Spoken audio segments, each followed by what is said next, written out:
What's the matter, Kakarot?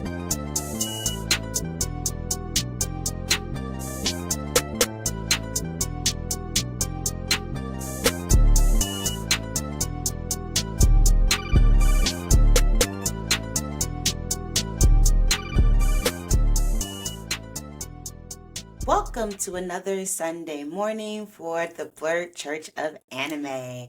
I am your pastor, your preacher, your speaker, your lecturer, whatever you want to call me, Black Star, and I'm happy to have you here on another Sunday. Yay! Again, I hope your week was awesome. I hope you got everything you wanted out of it. If you want to be productive, you were productive. That's a great week. If you wanted to not be productive and you were able to rest, even better. But if last week wasn't great, didn't do all the things you wanted last week to do, then forget last week. We are talking about this week, always moving forward, looking forward to how we will get all the things we need out of the future. Even that means going to a few Etsy witches to have that done. I'm not judging. I believe in all spiritual faiths and however we work with the universe. That's why we're doing these morning services, because you don't need to have a organized religion to get inspiration and to get words to help you live by each week. So that's what we're here to do. If you're new, thank you for listening to the podcast or watching this on YouTube or Spotify. If you have been following for a little bit, I'm glad to have you. Glad to build this community up. So just thinking about what I want to talk about this week, I realized as I was going through some of my older anime list on a couple sites that I am a huge Isekai fan. I apparently watch all the Isekai. Whether I know it's Isekai or not, I start and I typically finish it unless it's like really boring or just out of the way stupid. Um, I love Isekai, and I had to think to myself, like, why do I tend to like this genre, especially since it's such a vast genre, whether it's reincarnation, someone dies and then comes back into this new world via Truck-kun or whoever, whether it is you got transplanted somewhere magically, which I think is my first introduction to Isekai. Like thinking like the Inuyashas or the Escaflowne, which is still one of my favorite animes to this day. Or, just sometimes isekai could also be like a lot of the video game, stuck in the video game tropes that were happening a bit in the 2010s, from Log Horizon to Skeleton in the World to, of course, the big one, Sword Art Online. But yeah, so there's just so many ways to engage with isekai that I think it's hard to say like I love the genre as a whole when there's just so many different ways to say that you like certain ones. But I look at isekai and I thoroughly enjoy, what it's saying, whether the person has their old memories, whether the person doesn't have their memories, whether the person has a special item from their old life. All of that is interesting. Whether the fact, that the isekai them come in front of the world doesn't help. Like it's just a setup to get to this new world. I don't know. I tend to really love to watch them. I also watch like all of the randomness of the isekais. Like I got reincarnated as I got that time I got reincarnated as a slime is one of my all-time favorite animes. Hands down, it is just a phenomenal series, manga, light novel. But, from there you jump off to I was reincarnated as a goblin. That's how I got reincarnated into a vending machine, which the second season has been amazing. Um, there's so many different ways people can play with it. Reincarnated as a sword. You know what? I'm gonna give it a chance. I'm just going to give it a chance. But why would I give isekais, the reincarnation, all these things a chance is, I think, goes to the topic of this week, which is second chances and being able to quote unquote do things right. Um, because there's a lot of asterisks next to what does it mean to do things right or have a second chance or to have just do-overs in general. So I will start off saying that all isekais are not equal, especially the ones I'm going to be referencing in this message today. First off, like I am putting aside the isekais where you are just randomly transported to a different place. Those like the Inuyashas, the Escaflones, the we summoned you, summoned, to defeat the demon lord and maybe you're able to get back. I feel like they're a different type of isekai. They're, I think, talk a little bit more about being special and having purpose. I think a lot of the isekai narratives, like you even see with Rising of the Shield Hero, is that like you were chosen, you got put into this place, and now you're expected to live up to the expectations of the people, to save them, to do whatever. Like means you get extra powers, blah blah blah. And now there's tons of like shows that play this pretty straight. Heroes from whatever get summoned into the world. Now they need to do all these things and help defeat the big bad, normally the Demon King. There's been a lot of really good isekais and new series that like circumvent it, where like Rising the Shield Heroes, like, yes, you have to like save this world, but what happens if you're hated because you were summoned by the wrong country? Or there's another one. Oh, The Wrong Way to Be a Healer, where he wasn't supposed to get summoned, but has some really interesting healing powers. And one of my favorites, I think, summoned with the power to open up. I forget the name of this one because it's a really long, but the guy he got summoned with the teenagers. This is an older guy, and his power is basically he can open up the Japanese like convenience store. So he's pretty much going around just, adventuring and chefing it up because he's like, I'm gonna get out of this situation. This looks weird. This, you know what? I'm gonna leave this country and whatever they're having the teenage heroes who were magically summoned. I'm the extra. I'm gonna take my little power and I'm gonna go travel. Such a great comfort anime. I love that. Um, but yeah, generally, I think like the I was summoned here speaks a lot to power fantasies, speaks a lot to, feeling like you have a purpose. And there's a place for that. But that's not what I want to talk about. I want to talk about the chance to do a do over, which is the other group of, or another, not just like there's two, there's tons of different isekais, but another um, overarching theme. I think you've seen a lot of isekais where someone dies and is reincarnated. I know we kind of laugh about Truck Kun, who everyone dies by getting hit by a truck, which is not true. Everyone doesn't die. I love it when it's a plot device, though. That there's a couple of animes that use Truck Kun as an actual plot device. Um, but yeah, the idea that you die and you are reincarnated for whatever reason. In some aspects, it may be the God saying, oops, we didn't mean for you to die. This was an anomaly. We'll make it up to you by letting you go into this other world. Tell me what you want to do.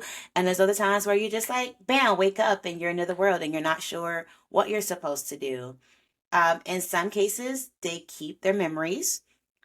In other cases, they don't.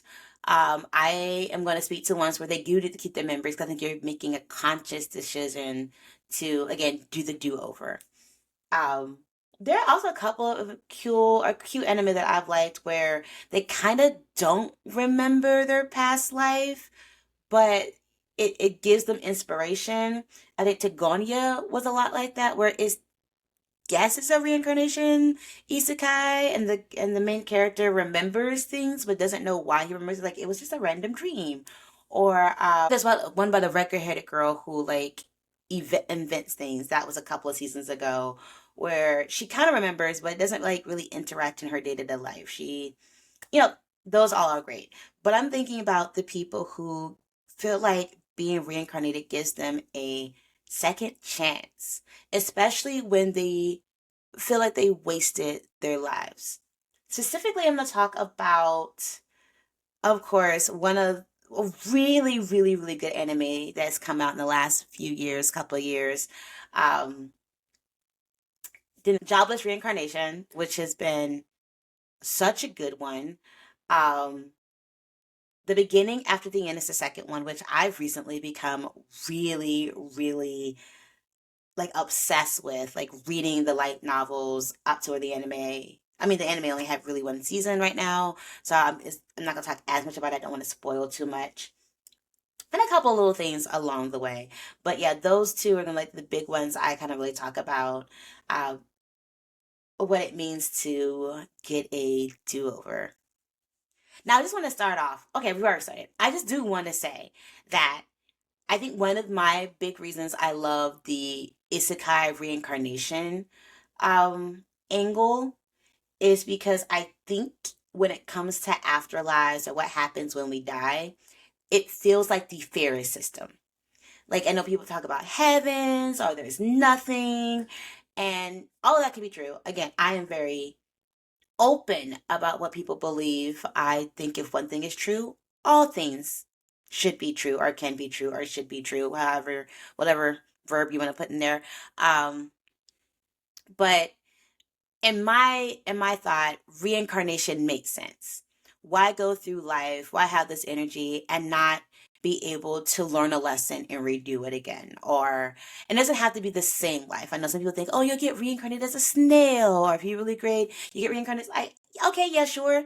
Great. I love the idea that I love from Isekai that there's all these different realities, all these different worlds, or different timelines, and however you die here, you get a chance to experience that in another place, even if that means you have your memory or you don't. Um, I love that idea of being, again, a little bit of the chosenness to like be reincarnated to try again, because it's specifically how you lived your last life wasn't fulfilling or you made a mess of it. And I think that's really, really important to like deal with. And I want to talk about, the opportunity for them to do overs, but also what that says about us right now living our lives. Like, there's no guarantee that if we die tomorrow or whenever, we do get reincarnated and we get the do over, or we even have like the wherewithal, the understanding that we're doing it over.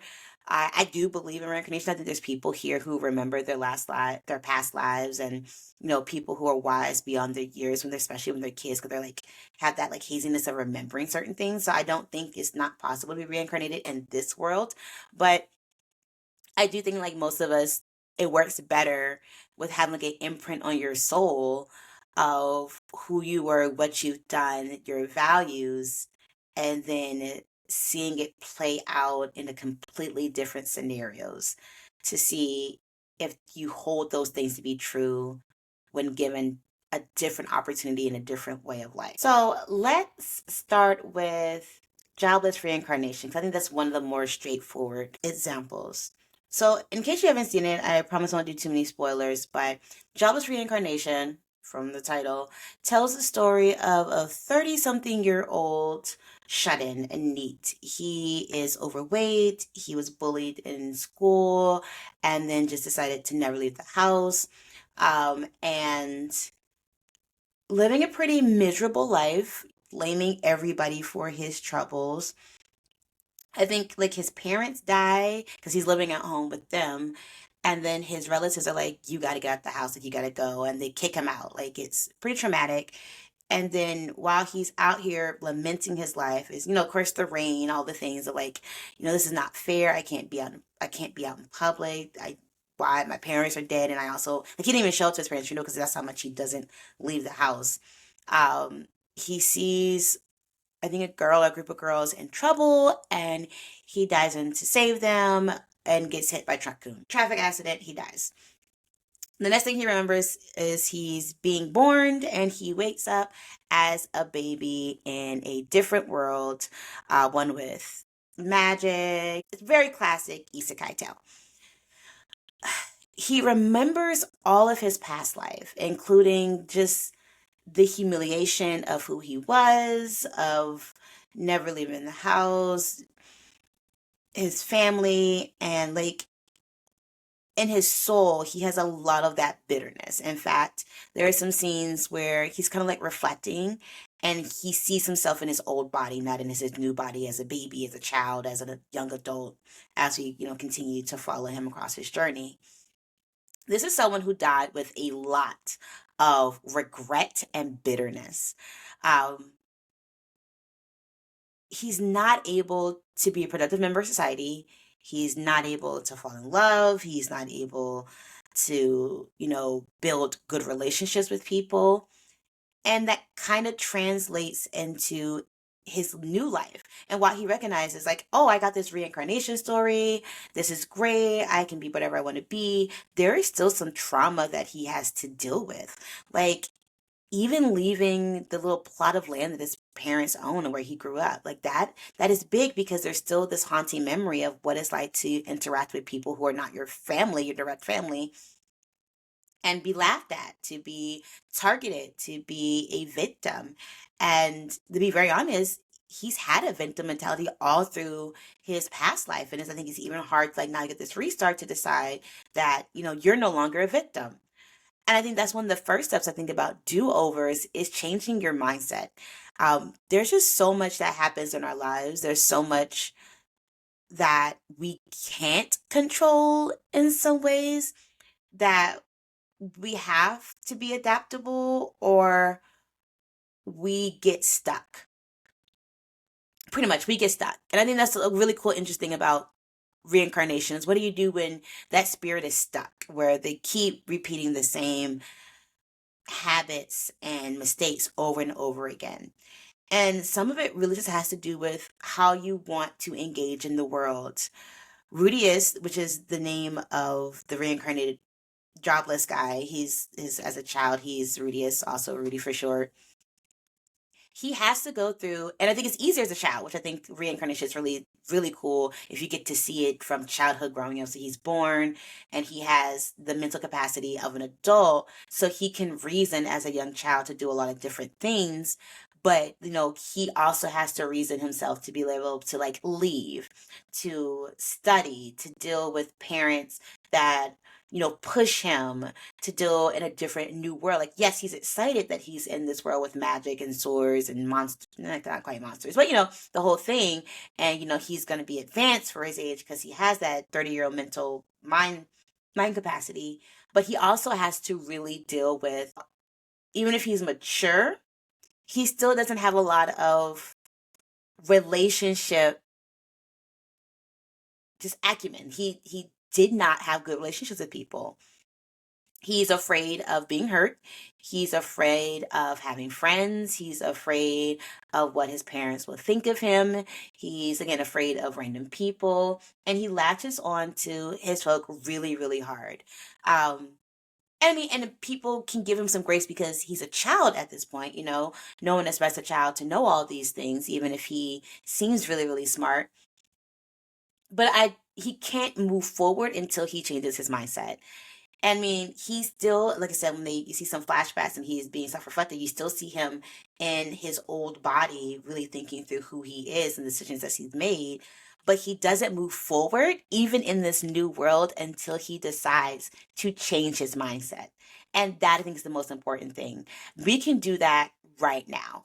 Um, while we may not get a chance to be reborn, but if we're feeling that our lives are stuck, if we feel like we want do-overs, whether it's for a big thing or sometimes even little things, sometimes you wish you hadn't had the argument with a certain person, or sometimes you wish you had gone a different route in your career. Sometimes you wish you had made different choices when it came to your living situation. You can change a lot of that now without having to get hit by a truck and move on to a different alternate reality by changing your mindset and saying, okay, what could I do now? Who could I be now? What choices have I made that I think were good choices, but what choices did I make that I regret? And where can I maneuver from that? Like until you are dead, and possibly even after you're dead with people in reincarnation, you get the chance to change. You get the chance to do something different. I love having friends of different generations. I have friends who are Gen Zers. I'm a millennial. I have a lot of Gen X friends.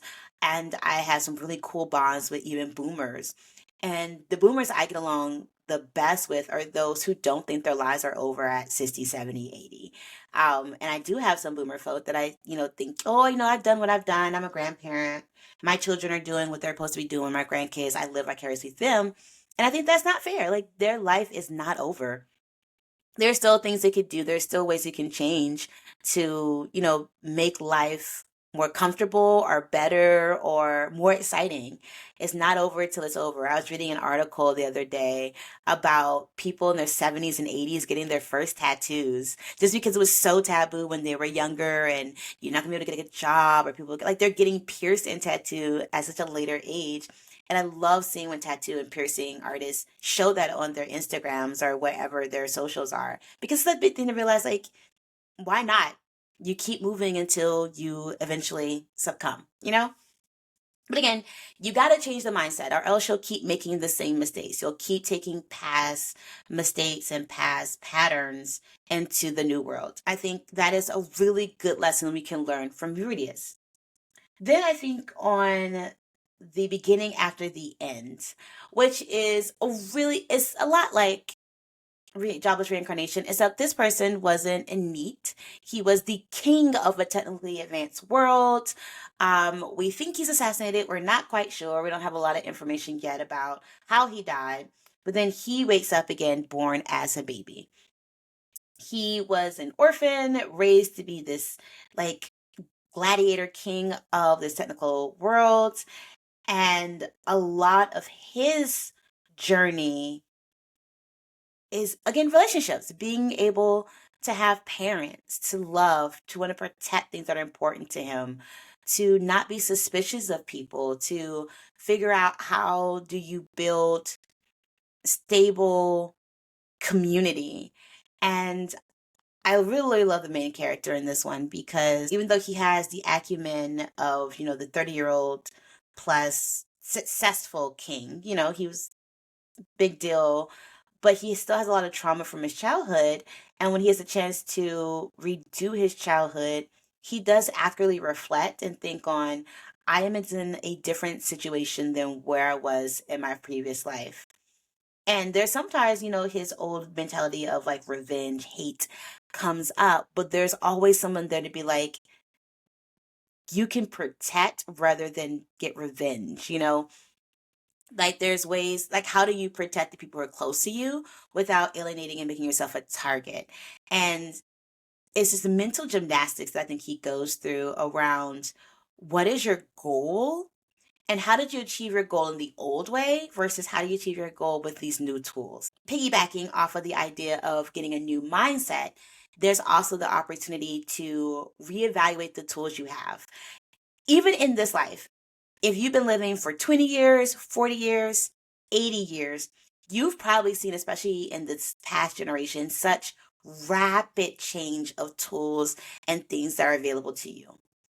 The decisions you made in the past could be completely different now that you have other tools to like utilize, which I think is a perfect opportunity to do something over or to retry or try again. I know there's some people who went to college right after high school and then it didn't work out for them. They got into the workforce, they eked out an okay life, and then they're like, I tried that. It wasn't good. But that was like 20 years ago. Can I tell you how different college is from 20 years ago and like the tools they have to help you succeed, the opportunities to do online schools to get a degree? And not saying that you need a degree at all. I'm just saying it was an experience that some people thought was important. It didn't work out. And then they just never thought they could come back to it. Which isn't true because you think just because I failed this one time doesn't mean now that time has gone by and we know a little bit more that you won't succeed moving forward. I think about people who have special interests or they tried to do a different thing, and back then maybe the tools weren't best for how you learned or how you moved. Now there's so many more new tools. Have you tried it again? I mean, I think some people just fail and it's like, well, that's it. I tried. Maybe I tried making music or I wasn't good at the guitar. And it's like, well, there's so many other ways now to do these things. If you really want it, try again. There's always 50 different methods to do something. And now that the world has opened up more to us because of the internet and being able to talk to people across the world and even AI, there's a chance for you to say, I have this new tool, let me try again. I didn't like how the last outcome was, but there's no guarantee that is going to be the case for when I do it this time. I mean, even I can think about some of the jobs I had a decade ago, and if I were to go back to those roles, I would want to get retrained again. I want to know what they have involved. Like I used to be a teacher. I thought I was on cutting edge of teachers' um, technology, from having a laptop in the class to a smart board and all these things. And now I'm sure they have even better um, stuff in the classroom that teachers use to help manage classrooms and curriculum and all those good things. I can't assume just because I had something that was cutting edge 10 years ago that it is still relevant. Like technology changes so fast. So fast. So it's not just about technology. It's just like there's different tools, there's different ways, there's different methods that have been discovered or rediscovered that if you want to do a do-over, it might be worth it. It might really be worth it to try it in a different way, from learning languages with these app games like Duolingo or whoever to, again, going back to school or picking up a new trade. There's so much research and so many people who worked on these things that you may not find that the way they used to do it is the way they're still doing it today.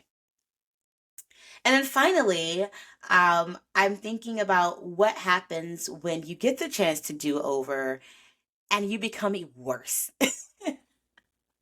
There is a fun anime that came out a couple of seasons ago, maybe like a year ago, called No Longer Allowed in Another World, where a famous Japanese writer, the protagonist, like, is a reference to an author known as, I think it's Osamu Dazai, but in the anime they call him Sensei, and he's just like depressed author, writes really great things, but he just wants to die. So he makes a pact with his girlfriend, who he calls Sechan, and they're gonna jump into the river. But before they can jump, Truck Kun comes and he gets knocked into another world. And for most of the series, he's like, I just want to die. Why won't this world let me die? But turns out in this world, he's not the only one. That the world in its lore finds a lot of people who in his old world are not happy, who have a lot of regrets about the life they live. And then the truck, which is like I told you about using the truck kun as a plot device, comes to knock them to the other world where they have special powers, where they have possibly a chance to be special and have purpose and live a better life, a chance to do over. Unfortunately, a lot of these characters, a lot of these people who got moved into the other world, and are now summoned, I guess. I mean, them dying is actually them being summoned to here. So it combines the reincarnation aspect as well as the summoning aspect. Um, but yeah, they they become absolutely terrible. They take the hurt and the pain from their last life and then coupled with power, even though they're summoned to be heroes, start oppressing the people of this world in a lot of variety of ways. So it's not guaranteed that when you get a second chance, it's not guaranteed that when you go to the new world or whatnot, that you will take the lessons to live a better life. Sometimes your own trauma will hold you back and then you make other people suffer. And that's not the point of the do over. That is not the point of the reincarnation and reimagining your life. The point of it is to be better and to be, I guess, a member society, if you want to call it that way. But yeah, I love this series. It's only had one season so far. 'Cause I think it's very interesting to look at people who had sad beings beforehand coming to a world where they have a chance to be better. They're also known as other worlders, and then deciding not to be better. They're the worst version of themselves with power. Yeah, it's a lot. Um, and of course, our main character, Sensei, meets up with these people, and he doesn't really. care for the world per se, because again, he just wants to be done with everything. He kind of wants to meet up with Chan because he believes that she may have been reincarnated into the world as well. But he does give a listening ear to these people the other worlders who are causing problems, and listens to their distraught past lives because he loves writing about sad things and depressing things. And then kind of having a sharp word for them to be like, be better. Just be better. Yeah. Something that goes to my third point is that just because you get a second chance, because sometimes without you trying, without you doing the intentional work to like rethink your own mindset and see what new tools, sometimes opportunities fall into your lap and you can get the same results or you can make things a whole lot worse if you're not doing the work. Second chances do come sometimes. Not all the times, but sometimes. And some of us are lucky to get that. But if you get the second chance, you have to make the intentional decision to do a better job, and not just from your own brokenness, not from your own trauma. So that's why I'm hoping that like before your second chance comes, that you do the work. You do the work to change your mindsets. You do the work to find the different tools. You do the work to like recognize and be self-reflective of the traumas, of the times that you felt your lowest, of the things you didn't like about this world, about yourself, about the situations, about the mistake.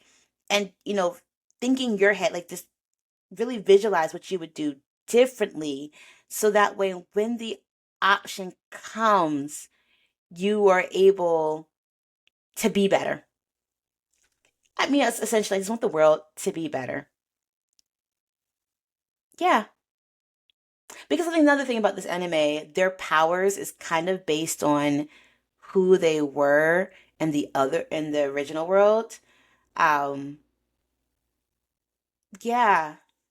So it's kind of like a manifest. So it's a lot of times it's a manifestation of your soul, and sometimes your worst impulses, which is sad. But I believe in y'all. I think, especially if you're listening to this or engaging in this community at all, I think deep down there's a part of you that, wants to think through how can you be better? How can this world be better? And how can you make this world better? And I think just the wanting to do that is a big difference. And then from your want and your desire to do that, it's doing the steps to make it happen. And we'll talk a lot more about the steps you can do to make that happen. But overall, I think it's the desire. And I'd rather be around with people who want to be better, who want to see the world better, who want to be the reason the world is better, than folk who, just are not self-reflective. They think the way things are is the way things are, and there's nothing that can be done, whether they love it or hate it. And that's just a really sad state to be in. I think I always love fantasizing about maybe being summoned to another world or getting a chance to be reincarnated in another world. I don't know if I would take the same route of I want to be reincarnated in the world and have the power to, change the world, because that's personally I might talk about next week. Actually, what happens when you are too powerful for a certain world. There's an anime that comes to mind on that. Or if, I would be like Fluffy Paradise, or like, I worked really hard. All I want, if the god is like, I'm so sorry you died. Here's, what do you want to do with your life? I just want to be able to touch animals. Or like, I've been killing slime for 500 years. I just want to be off by myself alone because I'm tired of working all the time. Um, I think that will also be a fun journey as well. I think there's a lot of ways you can live your life in a new world, and I do hope we get that chance. Whether we remember it or not, I hope our souls remember this conversation, and then you find yourself reincarnated somewhere and being like, yeah, I'm gonna do something different, even if you can't remember your past life. But that's it for me. I feel like I jabbered on for a while. So glad that y'all are here again for me this Sunday. I can't wait to talk to you again next Sunday. And again, I hope you have an amazing week. Thank you again from the Blerd Church of Anime. Tell your friends about us. Also, this conversation, feel free to follow us on Instagram, write back to us, or, please drop some comments. Want to know what you're thinking, and I'll see you later. Bye! The Blerd Church of Anime podcast. is produced by Blackstar, aka Lauren Tillman, written by Lauren Tillman, and hosted by Lauren Tillman. Music created by EL47.